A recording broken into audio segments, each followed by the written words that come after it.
పరిష్కారం. తీరిక వేళ పిల్లలు పెద్దలు విని ఆనందించండి. వీడియోని లైక్ చేయండి, సబ్స్క్రైబ్ చేయండి, షేర్ చేయండి. శాంతమ్మకు ఒకే ఒక్క కొడుకు. వాడి పేరు జగన్. చిన్నప్పటి నుంచి గారాబంగా పెంచింది. శాంతమ్మ భర్త భుజంగరావు లక్క వ్యాపారం చేస్తున్నాడు. దృష్టి అంతా సంపాదన మీదే కానీ ఇంటిలోని తల్లి కొడుకుల్ని గురించి పెద్దగా పట్టించుకునేవాడు కాదు. ఆయన భార్యని పిల్లాడిని అభిమానించడంలో తక్కువేమీ కాదు.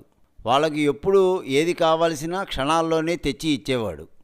జగన్కి 12 ఏళ్ళు వచ్చాయి. అతన్ని చదువుకోమని చదువులేనివాడు ఎందుకు పనికిరాడని చెప్తుండేవాడు తండ్రి. కానీ ఏం చదువుతున్నావని ఏనాడో అడిగేవాడు కాదు. కొడుకు చదువు పట్ల తల్లి శ్రద్ధ వహిస్తున్నదని అనుకునేవాడు. జగన్ స్కూల్కి వెళ్ళడం తిరిగి రావడం జరుగుతోంది. దాన్ని బట్టి కొడుకు బాగా చదువుతున్నాడని అనుకునేవాడు.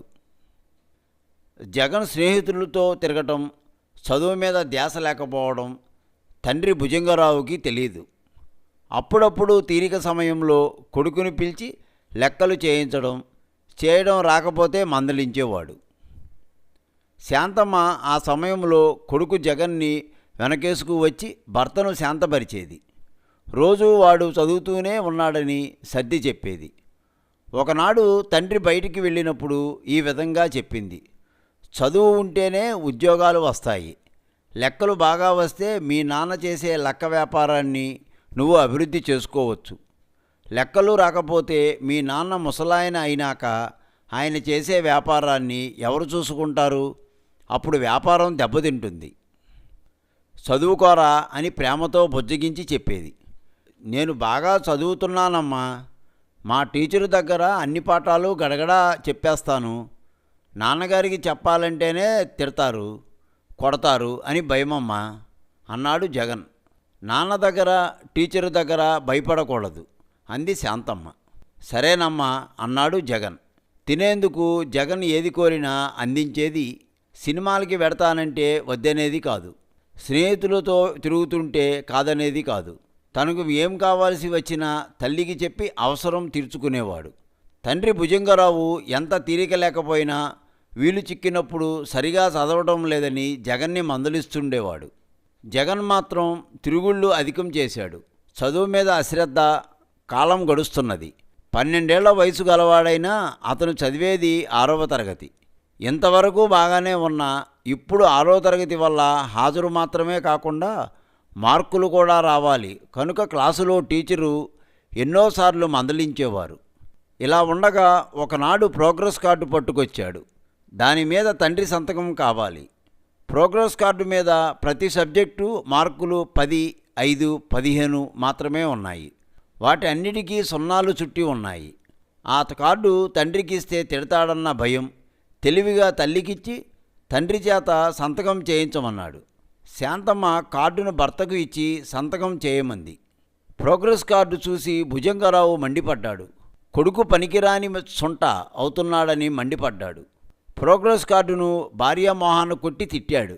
వాడికి ఆ విధమైన తక్కువ మార్కులు రావడానికి తల్లి చేస్తున్న గారాబమే కారణం అన్నాడు. ఏమైనా తను సంతకం చేయనన్నాడు. తండ్రి అరుపులు అవతల గదిలో ఉన్న జగన్ విన్నాడు. ఇప్పుడు కనుక తనని చూస్తే ఇంకా అంతే సంగతులు అని పెరటిదారి గుండా బయటికి ఉడాయించాడు. ఆ వెళ్ళిన జగన్ తిరిగి ఇంటికి రాలేదు. ఏమైంది తెలియదు. తల్లిదండ్రులకు ఆందోళన బయలుదేరింది. జగన్ స్నేహితులు అందరినీ అడిగారు. తమకు తెలియదని అందరూ చెప్పారు. ఊరంతా వెతికించారు. ఉపయోగం లేకపోయింది. బంధువుల ఇండ్లలో ఉన్నాడేమోనని వాకప్ చేశారు. ఎక్కడా లేడు. ఏమయ్యాడోనన్న భయం తల్లికి, తనంటే భయపడి ఏమయ్యాడోనన్న ఆందోళన తండ్రికి.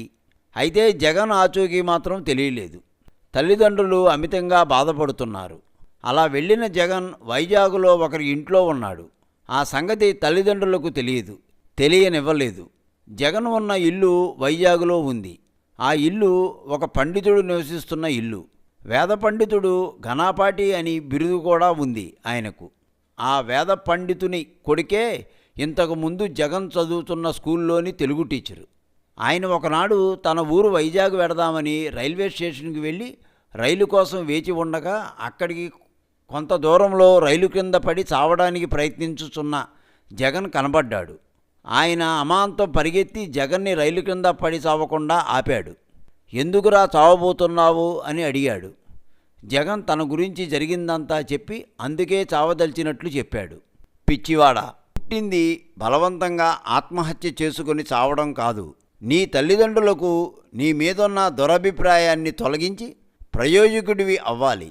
నీ ప్రయోజకత్వం చూసి వాళ్ళు ఆనందించాలి. అంతేగాని చావు పరిష్కార మార్గం అవదు. ఇక నుండి అయినా బాగా చదివి అభివృద్ధిలోకి రా. నేను తీసుకువెళ్ళి మీ నాన్నతో చెప్పి ఆయన్ని సమాధానపరుస్తాను పద అన్నాడు తెలుగు పండితుడు. జగన్ ఒప్పుకోలేదు. ఇంటికి ఏమైనా వెళ్ళనన్నాడు. ఆ ఊళ్ళో ఉంటే తనకు విలువ ఉండదన్నాడు. ఒకవేళ తాను తల్లిదండ్రులకు అప్పగించిన తర్వాతైనా ఆ ఊరు నుండి పారిపోయి ఎక్కడో పనిచేసుకుని బ్రతుకుతాను అన్నాడు జగన్. ఇదేమీ తెలియక తల్లిదండ్రులు కుమిలిపోతూ కాలం గడుపుతున్నారు. ఆ టీచరు మళ్ళీ కొద్ది కాలానికి జగన్తో ఈ విధంగా అన్నారు. వెర్రివాడ, విద్య లేనివాడు వింత పశువుతో సమానం. చదువుకోకపోతే నువ్వేం పనికి వస్తావురా అన్నాడు టీచర్. కూలి పనైనా చేసుకుని బ్రతుకుతానన్నాడు జగన్. టీచరు క్షణం ఆలోచించి తనతో రమ్మని వైజాగ్ తీసుకువెళ్ళాడు. అక్కడ వేద పాఠశాల ప్రభుత్వ నిర్వహణలో జరుగుతోంది. తండ్రి వేద పండితులుగా ప్రఖ్యాతి చెందారు. జరిగిందంతా తన తండ్రికి చెప్పి జగన్ని వేద పాఠశాలలో చేర్చడానికి వెంట తీసుకువెళ్ళారు టీచరు. జగన్ తల్లిదండ్రుల్ని ఆ టీచరు కలుసుకుని జగన్ గురించి జరిగిందంతా తల్లిదండ్రులకు తెలియపరిచి ఆత్మహత్యకు పాల్పడే సమయంలో తానే రక్షించి వెంట తీసుకువెళ్ళి వేద పాఠశాలలో చేర్చినట్లు చెప్పాడు. తల్లిదండ్రుల సంతోషం వర్ణనాతీతమైంది. ఆ వెంటనే బయలుదేరి వెళ్ళి వేద పాఠశాలలోని జగన్ని చూశారు. వాళ్ళ ఆనందానికి అవధులు లేవు. తమ కొడుకు ప్రయోజకుడు అవుతాడని వారికి పూర్తి విశ్వాసం కలిగింది. వీడియోని లైక్ చేయండి, సబ్స్క్రైబ్ చేయండి, షేర్ చేయండి.